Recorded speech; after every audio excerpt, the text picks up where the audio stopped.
अरे कैसे मैं निकाली है समाधि अपनी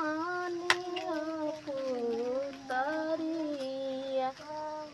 अरे कैसे मैं निकाली है समाधि अपनी पुतरिया।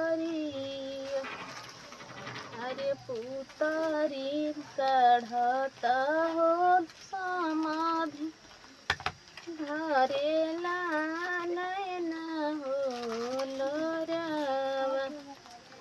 अरे पुतरी निकालत एलो गावा धरेला नैना हो लोरावा। अरे कहिया पियवली समाधि कहिया हो पियवानी। अरे कथी के पिंजड़वाए समाधि हो सनी सुंदर हो धियावा।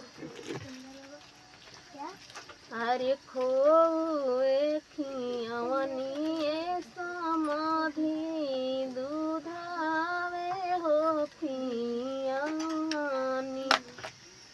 अरे खोए खियवनी समाधि दूधावे हो पियानी।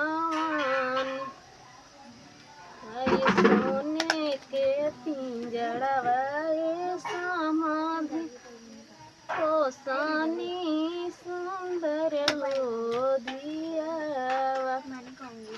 अरे सोने के पिंजड़वाए समाधि हो सनी सुंदर हो धियावा। दोस्तों इस वीडियो की तरह कैसा लग रहा है लोग जरूर कमेंट में बताइएगा। अभी तक लाइक नहीं किया तो कर लेंगे, वीडियो को लाइक कर लेंगे, चैनल पर सब्सक्राइब तो नहीं करेंगे। ठीक बा।